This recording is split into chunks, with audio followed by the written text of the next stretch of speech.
إن الحمد لله نحمده ونستعينه ونستغفره ونؤمن به ونتوكل عليه ونعوذ بالله من شرور أنفسنا ومن سيئات أعمالنا. من يهده الله فلا مضل له ومن يضلل فلا هادي له. أشهد أن لا إله إلا الله وحده لا شريك له ونشهد أن محمدا عبده ورسوله أما بعد. يا أيها الذين آمنوا اتقوا الله حق تقاته ولا تموتن إلا وأنتم مسلمون. يا أيها الذين آمنوا اتقوا الله وقولوا قولا سديدا يصلح لكم أعمالكم ويغفر لكم ذنوبكم ومن يطع الله ورسوله فقد فاز فوزا عظيما. يا أيها الناس اتقوا ربكم الذي خلقكم من نفس واحدة وخلق منها زوجها وبث منهما رجالا كثيرا ونساء واتقوا الله الذي تساءلون به والأرحام إن الله كان عليكم رقيبا. اللهم صل على محمد وعلى آل محمد كما صليت على إبراهيم وعلى آل إبراهيم إنك حميد مجيد. اللهم بارك على محمد وعلى آل محمد كما باركت على إبراهيم وعلى آل إبراهيم إنك حميد مجيد. أرسله بالهدى ودين الحق ليظهره على الدين كله ولو كره المشركون. إن أريد إلا الإصلاح ما استطعت وما توفيقي إلا بالله عليه توكلت وإليه أنيب. رب اشرح لي صدري ويسر لي أمري واحلل عقدة من لساني يفقهوا قولي. அல்லாஹ்வின் பூமியில் பாவிகளாக நடமாடிக்கொண்டிருந்த நம்மை பாவக்கரையை சுமந்து பாவ ஆடையை அணிந்து பாவ பருக்கைகளிலே குடலிலே திணித்து பாவ பார்வைகளோடு நடமாடி பாவ குழிகளில் விழுந்து புரண்டு பாவிகளாக நடமாடிக்கொண்டிருந்த நம்மை பாவம் மற்றவர்களாக மாற்றுவதற்குண்டான ஒரு வாய்ப்பை இந்த ரமலான் மூலம் அல்லாஹ் ரப்பல் ஆலமீன் நமக்கு வழங்கி இருக்கின்றார். அல்ஹம்துலில்லாஹ். இந்த வாய்ப்பை, இந்த ரமலான் மூலம் கிடைத்த இந்த வாய்ப்பை நோன்பின் நோக்கத்தை நிறைவேற்றுவோம், ரமலானுடைய எதிர்பார்ப்பை பூர்த்தி செய்வோம் என்று எனக்கும் உங்களுக்கும் ஆரம்பமாக வசியத் செய்தவனாக இந்த மாணவர்களே, வாய்ப்பு என்பது ஒரு மிகப்பெரிய வரம். வாய்ப்பு என்பது திரும்ப கிடைக்காத ஒரு புதையல். வாய்ப்பு என்பது ஒரு பொக்கிஷம் சொல்கிறார்கள்.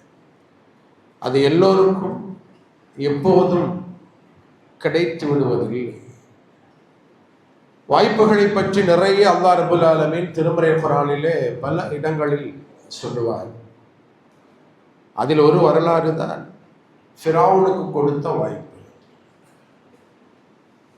அல்லாஹ் தஆலா அந்த வாய்ப்பை பற்றி இறுதியாக சொல்லுகின்ற பொழுது, மூசா அலைஹிஸ்ஸலாம் அவருடைய படையை துரத்தி கொண்டு வந்த கொடுங்கோல் ஆட்சியாளர் நான் ரப்புக்குமுல் ஆலா, நானே இறைவன் என்று ஆட்சியும் அதிகாரமும் இருக்கின்ற ஆணவம் மற்றும் திமிரால் இந்த பூமியில் நடந்து தெரிந்த அந்த அநியாயக்காரன் மூசா அலைஹிஸ்ஸலாம் அவர்களையும் அவரது படையும் துரத்தி கொண்டு வந்தார்.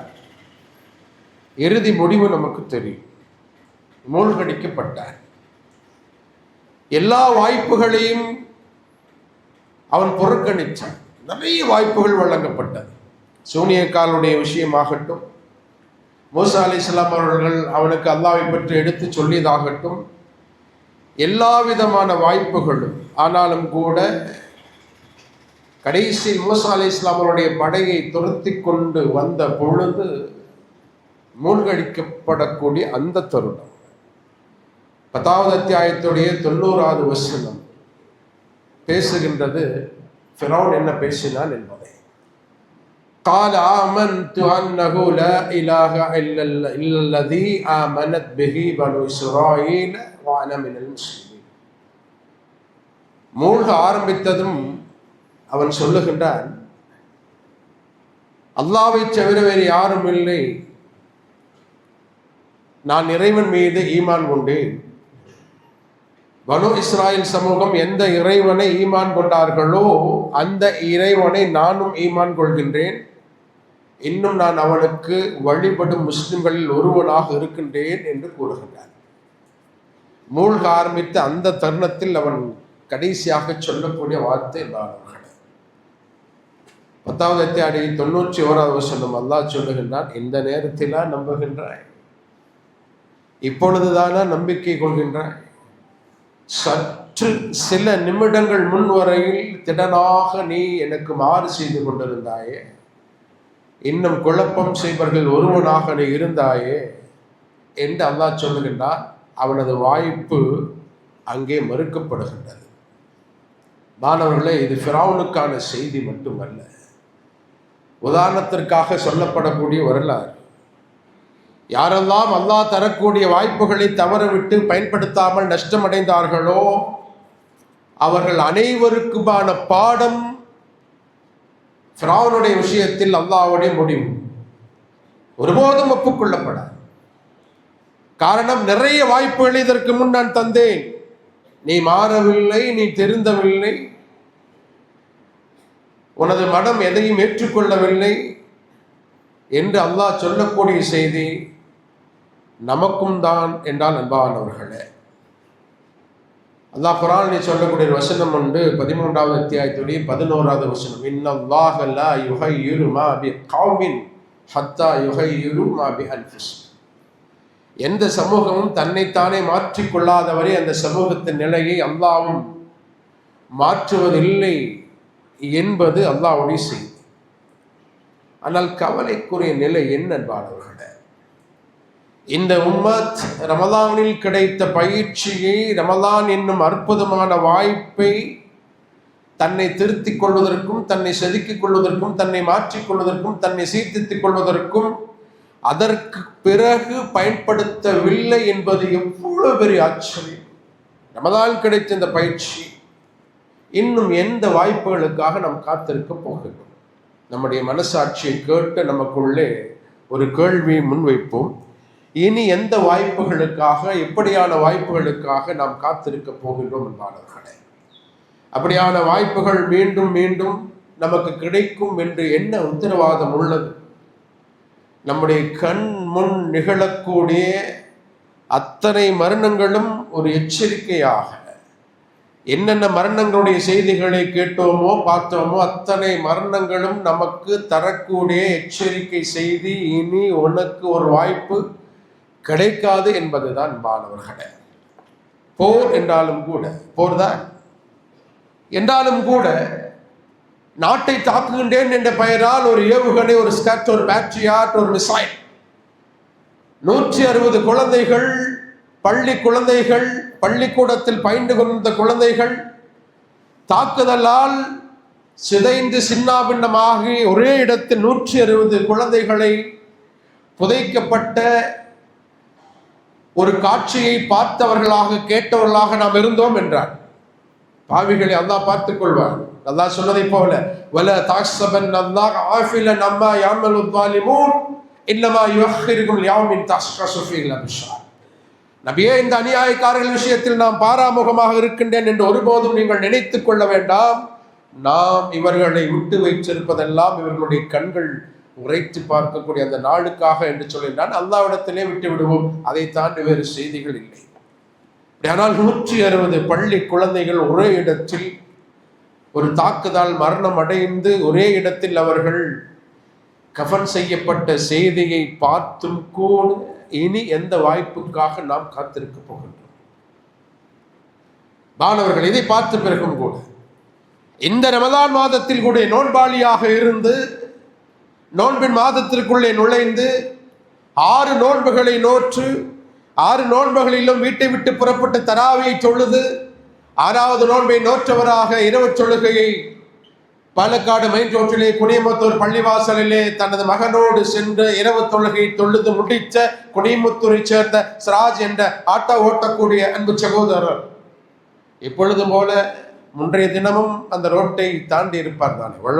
வழக்கமாக எதிர்ப்புறத்திலே தனது ஆட்டோ ஓட்டக்கூடியவா, எதிர்ப்புறத்திலே நிறுத்தக்கூடிய ஆட்டோ, நின்றிருக்கக்கூடிய ஆட்டோ 6 நோன்புகளுக்கு தாண்டி இருப்பார் தானே. அன்றைக்கு தினமும் தாண்டுகின்ற பொழுது மிக விரைவாக வந்த இருசக்கர வாகனம் மோதி தூக்கி வீசப்பட்டு 6 மணி நேரத்திற்குள்ளாக மரணத்தை தழுவினார் என்று சொன்னால் 6 நோன்பை நோற்று அந்த சகோதரருக்கு 7வது நோன்பை வைப்பதற்குண்டான வாய்ப்பை அல்லாஹ் வழங்கவில்லை என்பதுதானே அந்த மரணம் நமக்கு சொல்லக்கூடிய சாட்சியமானவர்களை. 6 நோன்பு வச்சுட்டார். இது மட்டுமா, இதோ நேற்றைய முன்தினம் பாபர் அஹமது என்ற மாணவர் 15 வயது 10வது படிக்கக்கூடிய மாணவர் நேற்றைய முன்தினம் வெள்ளிக்கிழமை தேர்வுக்கு முன்னதாக படிப்பதற்காக டியூஷன் செல்ல வேண்டும் என்பதற்காக 7 மணிக்கு காலை வீட்டை விட்டு தனது இருசக்கர வாகனத்திலே புறப்பட்டவர். 15 வயது மாணவனுக்கு இருசக்கர வாகனத்தை ஓட்ட கொடுக்கலாமா என்ற சட்டம் ஒழுங்கு சம்பந்தமான செய்தியை இந்த நேரத்திலே நாம் உள்வாங்கிக் கொள்ள வேண்டும்.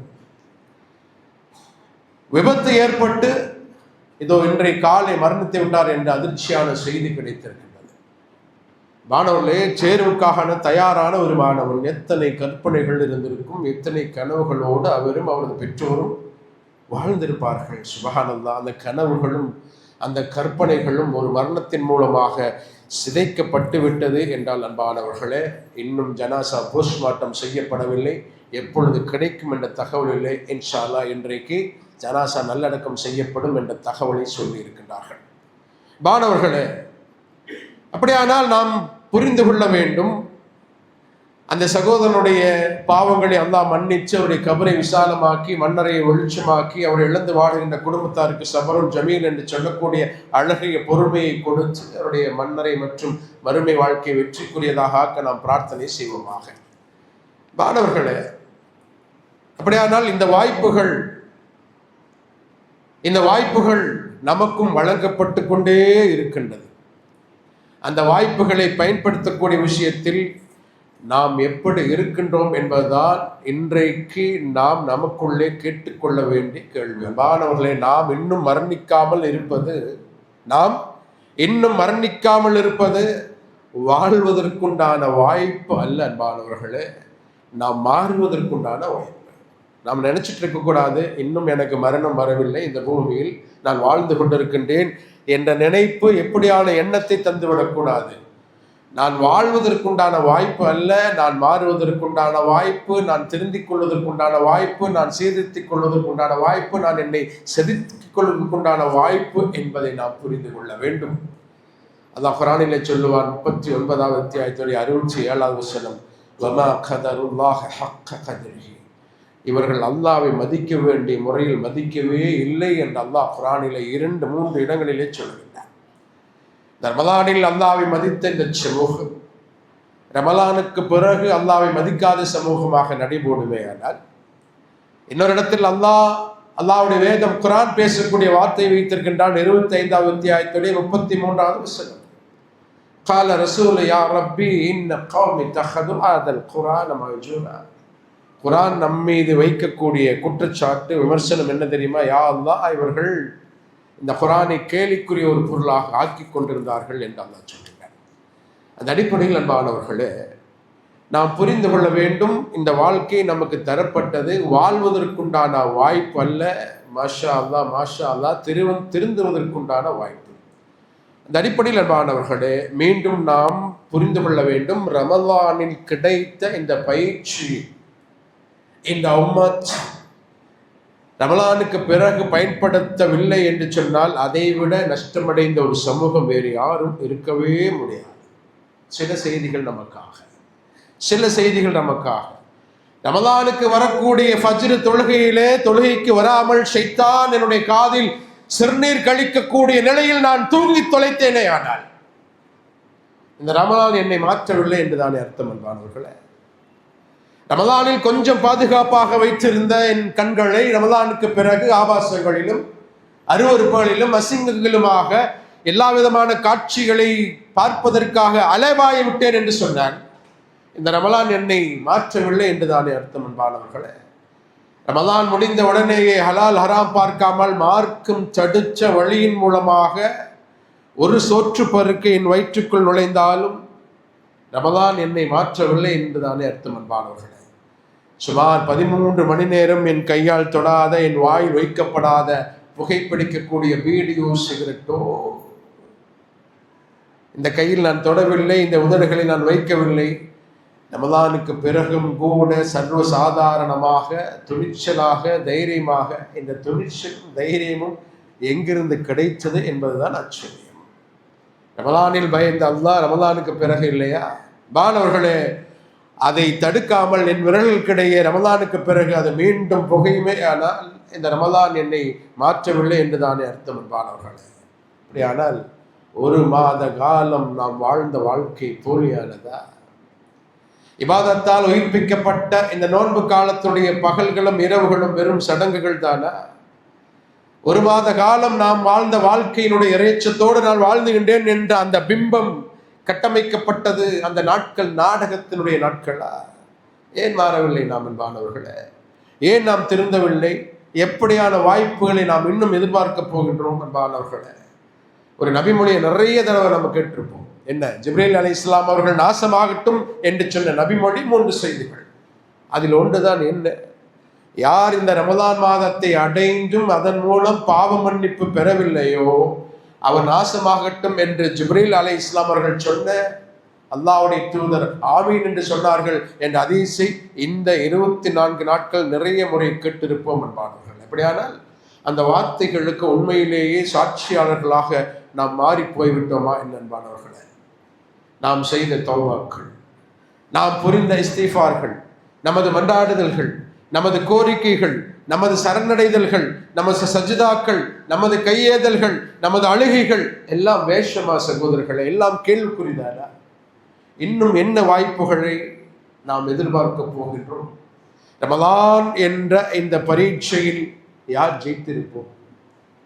ரமலான் என்ற இறைச்சத்திற்காகத்தான் நோன்பு, இறைச்சத்திற்காகத்தான் ரமலான் என்று சொன்ன அந்த தேர்வில் யார் வெற்றி பெற்றிருப்போம் என்பானவர்களே. அப்படியானால் ஹலாலை கூட தடுத்து நிறுத்தக்கூடிய பயிற்சியை பெற்ற நாம், ஹலாலை கூட தடுத்து நிறுத்தக்கூடிய பயிற்சியை பெற்ற நாம் ஒரு ஹராமை ரமலானுக்கு பிறகு சர்வசாதாரணமாக செய்வதற்குண்டான முயற்சியில், அப்படியான செயல்பாட்டில், அப்படியான எண்ணத்தில், அப்படியான கழித்தலில் நம்முடைய நாட்கள் கழிமையானால் அன்பானவர்களே, நிச்சயமாக அல்லாஹ்வை சந்தித்தே ஆக வேண்டும். நான் உனக்கு வழங்கிய நாட்களை நீ எப்படி கழித்தாய் என்று மறுமையின் விசாரணை மன்றத்தில் நிறுத்தி அல்லாஹ் விசாரிக்கின்ற பொழுது ரமலானுடைய நாட்களுக்கு மட்டுமான கணக்கை மட்டுமல்ல அன்பானவர்களே, ரமலானுக்கு பிறகான கணக்குகளையும் அல்லாஹ்விடத்திலே கொடுத்துத்தானே ஆக வேண்டும். இந்த அடிப்படையில் அன்பானவர்களே, மிச்சமுள்ள நாட்கள், மிச்சமுள்ள வாழ்க்கை நாம் நினைத்து கொண்டிருப்பதை போல அலங்காரத்திற்கான அனுபவிப்பதற்குண்டான வாழ்க்கை அல்ல என்பதை அறிந்து புரிந்து தெரிந்து தெளிந்து உணர்ந்து இன்ஷா அல்லாஹ் இனியும் இனியும் நிறைய தௌபா, இனியும் இனியும் நிறைய விடாடுதல்கள், இனியும் இனியும் நிறைய வாக்குறுதிகள், இனியும் இனியும் அல்லாஹ்விடத்தில் நாம் எழுதிக்கக்கூடிய மானசீக டாக்குமெண்ட்கள், ஒப்பந்த பத்திரங்கள் எழுதி கொடுக்கப்படவே ஆக வேண்டும் என்பானவர்களே. அல்லாஹ்விடத்தில் யா அல்லாஹ் இனி உன் பூமியில் ஒரு பாவத்தை கூட செய்யக்கூடிய மனிதனாக நான் வாழ மாட்டேன். காரணம், மரணத்தினுடைய செய்திகளை நாம் சொன்னோம். புல் இன்னல் மௌத் அல்லதி தஃபிரூன மின்ஹு ஃபஇன்னஹு முலாக்கிக்கும். எந்த மரணத்தை கண்டு நீங்கள் விரண்டு ஓடுகின்றீர்களோ அந்த மரணம் நிச்சயம் உங்களை கவ்வி பிடிக்கும் என்று அல்லாஹ் சொன்னானே. அந்த மரணம் நம்மை சமீபிக்கின்ற பொழுது ஒரு பாவத்தை செய்தவனாக செய்திருக்கக்கூடிய நிலையில் நம்முடைய உயிர் நம்முடைய உடலிலிருந்து பிரியக்கூடாது என்றால் அல்லாஹ்வை மறுமை நாளில் நாம் சந்திக்கின்ற பொழுது மாணவர்களே, ஒரு பாவியாக நாம் அல்லாஹ்வை ஒருபோதும் சந்திக்கவே கூடாது. அல்லாஹ்வுடைய திருப்தியை பெற்றவர்களாகத்தான் சந்திக்க வேண்டும்.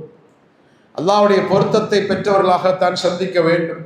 வலது கையில் ஓலையை வாங்கக்கூடியவர்களாகத்தான் நாம் சந்திக்க வேண்டும். அல்லாஹ்வுடைய முகத்தை பார்க்கக்கூடிய தகுதி உடையவர்களாகத்தான் நாம் சந்திக்க வேண்டும். அல்லாஹ்வுடைய தூதரோடு மறுமையில் சொர்க்கத்தில் இருக்கக்கூடிய பாக்கியம் பெற்றவர்களாகத்தான் அல்லாஹ்வை சந்திக்க வேண்டும்.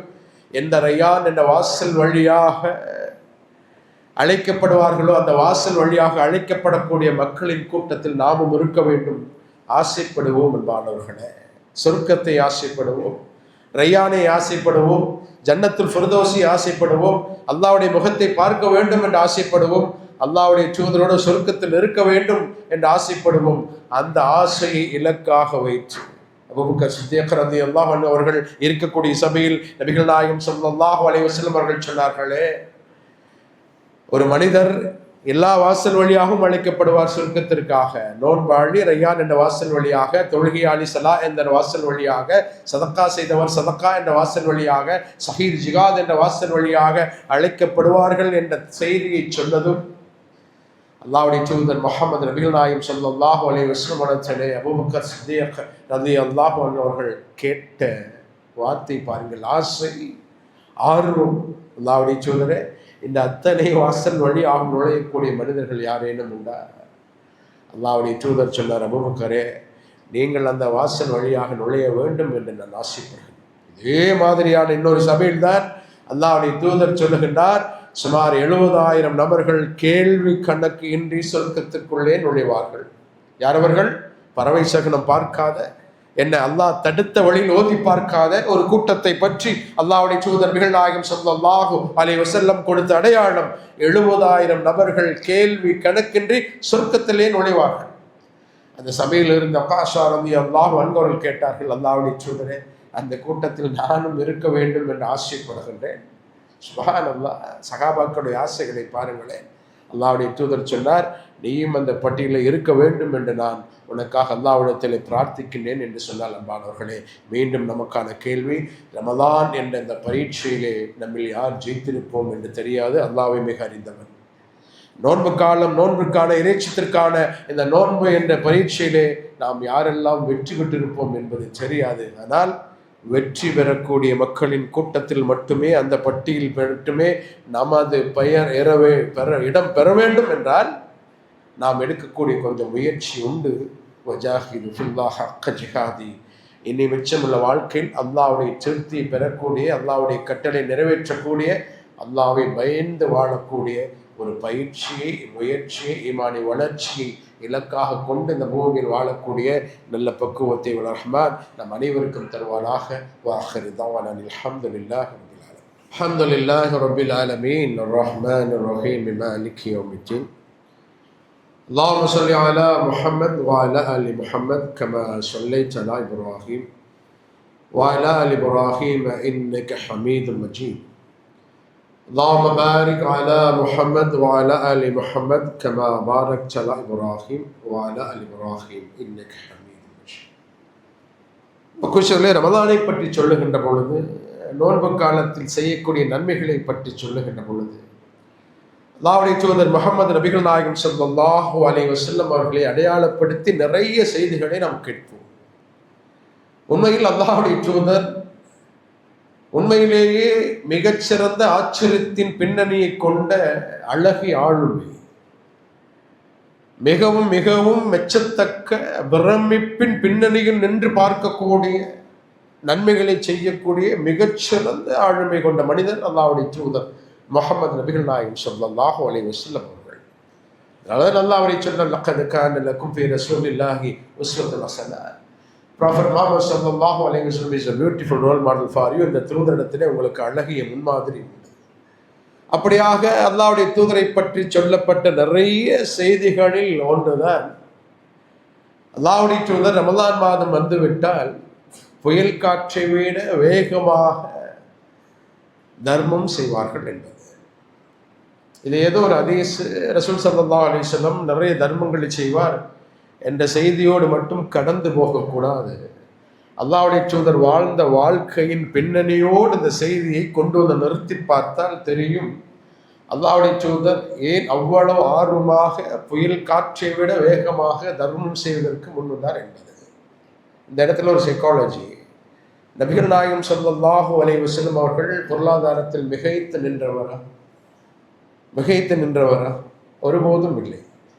அல்லாஹ்வுடைய தூதரை பற்றி கேட்கக்கூடிய செய்திகள் என்ன? 3 நாட்களுக்கு தொடர்ந்து அல்லாஹ்வுடைய தூதருடைய வீட்டில் அடுப்பு எரியவில்லை என்பதுதான். கடுமையான வெயில் கோடை காலத்திலே 2 சகாபாக்கள் வெளியே வந்த பொழுது, அந்த நேரத்தில் வெளியே வந்து அல்லாஹ்வுடைய தூதர் கேட்கப்படுகின்றது, எதற்காக வெளியே வந்தீர்கள்? கற்களை வயிற்றிலே கட்டிக்கொண்ட சகாபாக்கள் சொன்ன செய்தி, பசியால், பசி கொடுமையால் உணவு கிடைக்காமல் வெளியே வந்தோம் அல்லாஹ்வுடைய தூதரே. அது சரி, நீங்கள் ஏன் வெளியே வந்தீர்கள்? வமா அர்சல்னாகா இல்லா ரஹ்மத்துல் லில் ஆலமீன். நபியே, அகிலத்தாருக்கெல்லாம் அருட்கொடையாக ஒன்றி நாம் உம்மை அனுப்பவில்லை என்று சொன்ன அல்லாஹ்வுடைய தூதர் நபிகள் நாயகம் ஸல்லல்லாஹு அலைஹி வஸல்லம் அவர்கள் சொன்ன பதில், எந்த பசி உங்கள் வீட்டை விட்டு உங்களை வெளியேற்றியதோ அதே பசிதான் என்னையும் வீட்டை விட்டு வெளியேற்றியது என்ற வரலாற்றின் செய்திகளுடைய சாட்சியில் தானே நாம் அன்பானவர்களை. அல்லாஹ்வுடைய தூதருடைய மரணத்திற்கு 3 நாட்களுக்கு முன்னால் ஆயிஷா ரலியல்லாஹு அன்ஹா அவர்கள் ஒரு யூதனிடத்திலே சென்று தனது கேடயத்தை பணைய வைத்து தொளிக்காத கோதுமை வாங்கி உணவு தயாரித்தார்கள் என்ற செய்தி நமது செவியிலே இல்லையா? அல்லாஹ்வுடைய தூதர் மரணிப்பதற்கு முன்றைய இரவு அல்லாஹ்வுடைய தூதருடைய வீட்டிலே விளக்கு எரிய எண்ணெய் இல்லை என்பதற்காக அண்டை வீட்டிலே அன்னை ஆயிஷா ரலியல்லாஹு அன்ஹா அவர்கள் எண்ணெய் கடனாக வாங்கித்தான் விளக்கெரித்தார்கள் என்ற செய்தி நம்முடைய உள்ளத்திலே பதியவில்லையா?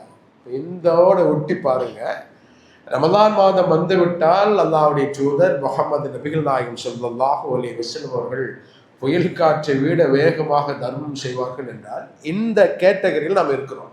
உதாரணத்திற்கு பசியோடும் பட்டினியோடும் இருக்கக்கூடிய நமக்கு ஒரு பொருளாதாரம் கிடைத்தால் என்ன செய்வோம்? முதலில் நமது பசியை ஆற்றுவோம், குடும்பத்தினுடைய பசியை தணிப்போம். இனி பசிக்காக எத்தனை நாட்களுக்கு உணவு வாங்குவதற்கு நம்முடைய கையிலே பொருளாதாரம் இருக்கின்றதோ அத்தனை நாட்களுக்குமான பொருளாதாரத்தை, அதற்குண்டான உணவுப் பொருட்களை அந்த பொருளாதாரத்தை வைத்து சேகரித்து வைப்போம்.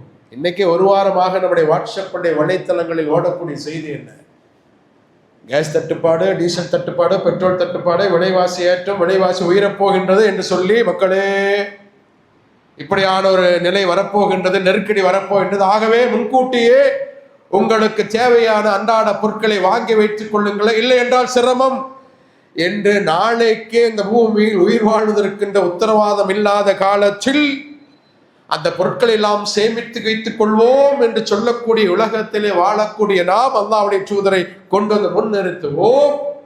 பசியும் பட்டினியுமாக இருந்த காலத்தில் தனக்கு கிடைத்த பொருளாதாரத்தை எந்த அளவுக்கு ஆர்வத்தோடு நபிகள் நாயகம் ஸல்லல்லாஹு அலைஹி வஸல்லம் அவர்கள் தர்மம் செய்திருப்பார். எதற்காக? அதுதான் மறுமையில் நமக்கு மிச்சமாகும். 10, 70, 700 மடங்கு. மாஷா அல்லாஹ், இந்த ரமலானிலும் நிறைய தான தர்மங்களை நாம் செய்திருப்போம். அதற்கான நிறைவான கூலி அல்லாஹ் தருவார். அன்பானவர்களே, இந்த இடத்திலும் அல்லாஹ்வுடைய தூதரைத்தான் நாம் முன்னிறுத்த வேண்டும், அல்லாஹ்வுடைய தூதரைத்தான் நாம் நினைவுக்கு கொண்டு வர வேண்டும். அந்த அடிப்படையில் நிறைய தான தர்மங்களை இந்த 3 வார காலத்தில் நிறைய செய்திருக்கும். மீண்டும் ஒரு வாய்ப்பு. அல்லாஹ் சொல்லுவானே, மன்தல்லதி யக்ருல்லாஹ கர்தன் ஹஸன். அல்லாஹ்விற்கு அழகிய முறையிலே கடன் கொடுக்கக்கூடியவர் யார் என்று அல்லாஹ் கேட்கின்றான். மானசீகமாக நான் சொல்லிக்கொள்ள வேண்டும், நாம் சொல்லிக்கொள்ள வேண்டும், மற்றவர்களுக்கு காண்பிப்பதற்காக அல்ல. யா அல்லாஹ், உனது பூமியில் உனக்கு கடன் தருவதற்குண்டான பொருளாதாரத்தை நீயே தந்திருக்கின்றாய். எத்தனையோ பேருக்கு கொடுக்காத பொருளாதாரத்தை நீ தந்திருக்க, உனது பாதையில் நான் செலவழிக்காமல் நான் வேறு யாருக்கு செலவழிப்பேன் யா அல்லாஹ் என்ற ஒரு நன்மையான எதிர்பார்த்தை உள்ளத்திலே வைத்துக் கொள்ள வேண்டும். அல்லாஹ்விற்கு கடன் வழங்கக்கூடிய மிகச்சிறந்த வாய்ப்பு. ஆரம்பத்திலிருந்து வாய்ப்புங்கிறத பார்த்துருக்கிறோம். இந்த வாய்ப்பை ஒருபோதும் நாம் தவற விடக்கூடாது. அப்படியான மீண்டும் ஒரு வாய்ப்பு தான் காயல்பட்டினம் அல் மாஹிர் இஃப்து மதரசாவிற்காக இன்ற தினம் நாம் பொருளாதாரம் கொடுப்பதற்குண்டான வாய்ப்பு. மாஷா அல்லாஹ். மாணவர்களே, இன்றைக்கு உலகம் இருக்கக்கூடிய நிலையில் எதிர்கால தலைமுறை சமூக சீரழிவில், சமூக சீர்கேடுகளில் விழுந்து விடாத தலைமுறையாக மாற்றி எடுக்க வேண்டிய பொறுப்பும் கடமையும் கவலையும் நமக்கு உண்டு. மாஷா அல்லாஹ், இந்த சபையை பார்க்கின்ற பொழுது நிறைய குரானிய குழந்தைகளை பார்க்கின்றோம். மாஷா அல்லாஹ், நீங்கள் ஒவ்வொருவராக நிறுத்தி அவர்கள் விசாரித்தீர்கள் என்று சொன்னால் ஒவ்வொருவரும் சொல்வார், நான் 3 ஜுசு 4 ஜுசு சன்ஃபர் இடத்துல கேட்டால் சொல்லுவார், சபீர் இடத்துல கேட்டால் சொல்வார், அமர் இடத்துல கேட்டால் சொல்வார், இத்தனை ஜூசுகளை மரணம் செய்திருக்கின்றோம் என்று. இந்த மஸ்ஜித் முபஷிர் பள்ளிவாசலில் கூட அந்த மலலைகள், சிறு பிள்ளைகள், குர்ஆனிய மாணவர்கள் நமக்கு இமாமாக நின்று தொலை வைத்ததற்குண்டான காரணம் என்ன? குர்ஆனை மனனம் செய்த பிள்ளைகளாக நாம் அவர்களை மாற்றி இருக்கின்றோம். அப்படியான பிள்ளைகளை நாம் உருவாக்க வேண்டும். எதிர்காலம் மிகச் சிறப்பாக அமைய வேண்டும் என்று சொன்னால் அன்பானவர்களே, நமது இலக்கு அதுதான். குர்ஆனிய குழந்தைகள் உருவாக்கப்பட வேண்டும். அப்படியான இலக்கின் ஒரு புள்ளிதான் அல்-மாஹிர் இஃப்து மதரசா. மாஷா அல்லாஹ், 50க்கும் மேற்பட்ட மாணவர்கள், மிகச்சிறந்த கல்வி உலக கல்வி, குர்ஆனிய கல்வியும் உலக கல்வி, அத்தோடு மிகச்சிறந்த தங்குமிடம், மிகச்சிறந்த உணவு, மார்க்க சட்டங்களை சொல்லிக் கொள்ளக்கூடிய சிறந்த அமர்வுகள், மிகச்சிறந்த ஆசிரியர்களை கொண்டு அவர்களுக்கு கல்வி கற்றுக் கொடுக்கப்படுகின்றது. மாஷா அல்லாஹ், இதுவரை பல மாணவர்கள் ஆஃபில்களாக பட்டம் பெற்றிருக்கின்றார்கள். இன்ஷா அல்லாஹ் மிக விரைவாக மே மாதத்திலே 10க்கும் மேற்பட்ட மாணவர்கள் ஆஃபில் பட்டம் பெற இருக்கின்றார்கள். இந்த உருவாக்கம் தான் நாம் செய்ய வேண்டிய உருவாக்கத்திலேயே மிகச்சிறந்த உருவாக்கம். இதற்காக செலவழிக்கப்படக்கூடிய சேமிப்பு தான் உண்மையிலேயே சிறந்த சேமிப்பு, சதகத்துல் ஜாரியா. நாம் நினைத்து கொள்ளக்கூடாது, கேட்கின்ற பொழுதெல்லாம் கொடுக்கக்கூடிய பொருளாதாரம் இட்ஸ் நாட் எக்ஸ்பென்சிவ் ஆனவர்களே, இட்ஸ் a deposit sure. நாம் கொடுக்கக்கூடிய இந்த பொருளாதாரம் தான் நமக்கான சேமிப்பு. அந்த அடிப்படையில் ஒரு மாணவருக்கு உண்டான ஒரு மாத செலவு 7,500 ரூபாய், ஒரு மாதத்திற்கு 4,50,000 ரூபாய், ஒரு வருடத்திற்கு 54 லட்சம் ரூபாய் தேவைப்படக்கூடிய கல்வி ஸ்தாபனம் தான் அல்-மாஹிர் இஃப்து மதரசா. ஒரு மாணவருக்கு ஒரு மாதத்திற்கு 90,000 ரூபாய் தேவைப்படுகின்றது. எது நமக்கு சாத்தியமாகும் என்பதை அல்லாஹ் நமக்கு வழங்கிய பொருளாதாரத்தை கணக்கிலே கொண்டு வந்து நிறுத்தி நாம் முடிவு செய்வோம். இன்றைக்கு நமது கைகளுக்கும் நமது பொருளாதாரங்களுக்கும் எந்த விதமான அன்னெசரி கான்வர்சேஷன், காம்ப்ளிகேட்டட் கான்வர்சேஷன் இருக்கவே கூடாது. ஷைத்தானுடைய அஜெண்டாவே அதுதான். நன்மை செய்யாமல் தடுத்து நம்மை சொர்க்கம் செல்லாமல் தடுக்கக்கூடிய காரியத்தை மிகச் சிறப்பாக செய்யக்கூடிய எதிரி. அகன்பாடுகள், ஒரு மாணவருக்கேனும் பொறுப்பேற்றுக் கொள்வதற்குண்டான சாத்தியம், வாய்ப்பு, சூழல், எக்கனாமிக்கல் ஸ்ட்ரென்த், அந்த பொருளாதார வலிமை இருந்தால் எதையும் யோசிக்காதீங்க. நான் ஒரு மாணவருக்கு பொறுப்பேற்றுக் கொள்கின்றேன். அது ஒரு மாதத்திற்காக இருந்தாலும் சரி, அல்லாஹ் நமக்கு வழங்கிய அந்த வரக்கத்தின் பின்னணியில் ஒரு வருடத்திற்காக இருந்தாலும் சரி, இன்ஷா அல்லாஹ் நாம் கொடுத்து உதவுகின்ற பொழுது அன்பானவர்களே குர்ஆனிய சமூகத்தை உருவாக்கினார். இன்னும் சொல்லப்போனால் நிறைய அனாதை குழந்தைகள், ஆதரவற்ற குழந்தைகள் அந்த மதரசாவிலே படித்து வருகின்றார்கள். தாய் தந்தரை இழந்த அனாதை பிள்ளைகளுக்கு நாம் கொடுக்கக்கூடிய கல்வி, நாம் மிகச்சிறந்த கல்வி கொடுத்து, நாம் கொடுத்த பொருளாதாரத்தின் மூலமாக அவன் ஒரு ஆஃபிலாக, ஆலிமாக உருவாகி இந்த சமூகத்தில் மிகச்சிறந்த மார்க்கறிஞராக அவன் வளம் வந்து அவனுடைய ஏகத்துவத்து பிரச்சாரத்திலே யாருக்கேனும் இதாயத்து கிடைத்தது என்றால் அதுதான் சதகத்துல் ஜாரியா. இதற்கான முயற்சியை என்ன, 4 மூலைகளில் இஸ்லாம் பரவ வேண்டும், மூளை முடுக்க எல்லாம் அல்லாஹ்வுடைய மார்க்கம் மேலோங்க வேண்டும் என்று நினைக்கக்கூடிய நாம் அதற்கான வாசலை கண்டுபிடிக்க வேண்டும். அதற்கான வாசலில் மிகச்சிறந்த வாசல் மார்க்க கல்வி ஸ்தாபனங்கள், குறிப்பாக இஃப்து மதரசாக்களை நாம் ஆதரிக்க வேண்டும். அதற்கான பொருளாதாரத்தை கொடுக்க வேண்டும். இன்னும் சொல்லப்போனால் அன்பானவர்களே, நமது இலக்கு எனது வீட்டில் ஒரு ஆஃபில், எனது மகன் ஒரு ஆஃபில், எனது மகன் ஒரு ஆலிம் என்ற லட்சியத்தோடு நாம் தயாராகும். சாத்தியம் இல்லையா? அதற்கான சூழல் அமையவில்லையா? அதற்கான முகாந்திரம் இல்லையா? எனது அடுத்த நகர்வு எதை பார்த்து, என் மகனைத்தான் நான் ஆஃபிலாக ஆக்கவில்லை, ஆனால் இந்த சமூகத்தில் ஒரு ஆஃபிலை உருவாக்கக்கூடிய முயற்சியில் என் பொருளாதாரத்தின் பங்களிப்பை நான் கொடுப்பேன் என்று அல்லாஹ்வின் மீது ஆதரவு வைத்த நிறைவான நன்மை எதிர்பார்க்கக்கூடிய மக்களாக நாம் இருக்க வேண்டும். அன்பானவர்களே, வறுமை நாளில் பெற்றோர்களுக்கு நிறைய பெற்றோர்கள் இந்த சபையில் கிரீடத்திற்கு சொந்தக்காரர்களாக மாறி இருக்கின்றீர்கள். போதாது, இன்னும் நிறைய பெற்றோர்கள் என்ன அல்லாஹ் தரக்கூடிய மிகச்சிறந்த பரிசளிப்பான அன்பளிப்பான கிரீடத்திற்கு சொந்தக்காரர்களாக மாற வேண்டும். அந்த அடிப்படையில் காயல்பட்டினம் அல்-மாஹிர் இஃப்து மதரசா, இன்னும் சொல்லப்போனால் நமது கோவையை சேர்ந்த மிக முக்கியமான பொறுப்பாளர்கள், அந்த மதரசாவை தலைமையிடத்திலிருந்து நிர்வகிக்கக்கூடிய மிகச்சிறந்த மனிதர்களை, நம்முடைய கோயம்புத்தூர்லேருந்தே நிறைய ஆஃபில் அங்கே படிச்சுட்டு இருக்கிறாங்க. மாஷா அல்லாஹ் மாணவர்களே, மிகச்சிறந்த வாய்ப்பு, இட்ஸ் a great opportunity. இந்த சதக்கத்துல் ஜாரியா என்று கிடைத்த இந்த பொன்னான வாய்ப்பை தவறவிடாமல் இதுவரை எப்படி எல்லாவற்றுக்கும் கொடுத்தோமோ மஷா அல்லாஹ் மஸ்ஜித் முபஷிர் பள்ளிவாசல் மூலமாக கிடைக்கக்கூடிய பொருளாதாரம் நாம் பார்க்காத, நம்முடைய கண்கள் எட்டிராத, நாம் முகம் பார்த்திராத நிறைய மனிதர்களுக்கு உதவி செய்ததைப் போல, கல்வி ஸ்தாபனத்துக்கு கொடுத்ததைப் போல இன்றைய தினமும் தாராளமாக மன நிறைவாக அல்லாஹ்வுடைய பாதையில் அல்லாஹ்வுடைய முகத்திற்காக அல்லாஹ்வுடைய மார்க்கம் மேலோங்க அல்லாஹ்வுடைய கலாமாகிய குர்ஆனை மரணம் செய்யக்கூடிய இந்த ஆஃபில்களை உருவாக்கக்கூடிய அந்த மதரசாவிற்கு தாராளமாக கொடுத்து உதவும். என் சார்பாக, என் மூலமாக, என் பொறுப்பாக ஒரு ஆஃபிலை உருவாக்குவதற்கு நான் பொறுப்பேற்றேன் என்று நாம் முடிவு செய்வது நமது சேமிப்புக்கு மிக சிறந்த உகந்த ஒரு நியத்தாக இருக்கும். அன்பானவர்கள், இன்ஷா அல்லாஹ் உங்கள் பொருளாதாரத்தை அல்-மாஹிர் இஃப்ல் மதரசாவுக்கு தாராளமாக தந்துதவுங்கள். எந்தெந்த காரியங்களுக்காகவெல்லாம் நாம் அல்லாஹ்வுடைய பாதையில் செலவழித்தோமோ நிச்சயமாக அல்லாஹ் அதை வீணாக்க மாட்டான். அன்பானவர்களே, அந்த கடன் என்ற விஷயத்தில் அல்லாஹ் சொல்கின்ற பொழுது மந்தல்லதி குரிதுல்லாஹ் கர்தன் ஹஸனன், அல்லாஹ்விற்கு அழகிய முறையிலே கடன் கொடுக்கக்கூடியவர் யார் என்று கேட்டானே, தொடர்ந்து அல்லாஹ் சொல்லுகின்றார், மறுமையில் நாம் அவர்களுக்கு இரட்டிப்பாக கொடுப்பதற்காக.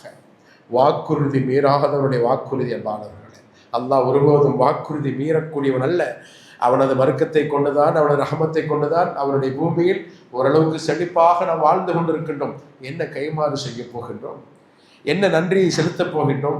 அந்த நன்றியை எப்படி வெளிப்படுத்தப் போகின்றோம்? அல்லாஹ்விற்கு செய்யக்கூடிய உதவி எப்படி பிரதிபலிக்கப் போகின்றோம்? இப்படியான வாய்ப்புகளை தவற விடாமல் அன்பானவர்களே, அல்லாஹ் எனக்கு கூலி தருவான் என்ற நம்பிக்கையோடு, இதுதான் எனது சிறந்த சேமிப்பு என்ற நல்லெண்ணத்தோடு அல்லாஹ்வுடைய பாதையில் தர்மம் செய்யக்கூடிய மக்களாக இருப்போம். எல்லா நிலையிலும் கடைசி மூச்சு வரை, டில் அவர் லாஸ்ட் பிரீத், கடைசி மூச்சு வரை இந்த ரமலானில் பெற்ற கொஞ்சம் இறையச்சத்தை தக்க வைத்துக் கொண்டவர்களாக எல்லா நேரங்களிலும், எல்லா சூழல்களிலும், எல்லா இடங்களிலும், தனிமையிலும் வெளிப்படையிலும், ரகசியங்களிலும், மனிதர்கள் பார்க்கக்கூடிய இடத்திலும் அல்லாஹ்வை முழுமையாக பயந்து வாழக்கூடிய நல்ல பக்குவத்தை, பாக்கியற்ற அறிவை, ஆற்றலை, சிந்தனை, புத்தி, வலிமையை, தாக்கத்தை, ஆயுளை, ஆரோக்கியத்தை, பொருளாதாரத்தை, நேரத்தை, நல்ல எண்ணத்தை, நல்ல சிந்தனை, நல்ல வாழ்வை, நல்ல மனநிலையை ரஹ்மான் நம் அனைவருக்கும் தருவானாக. வாஹிரு தஅவானா அல்ஹம்துலில்லாஹி ரப்பில் ஆலமீன்.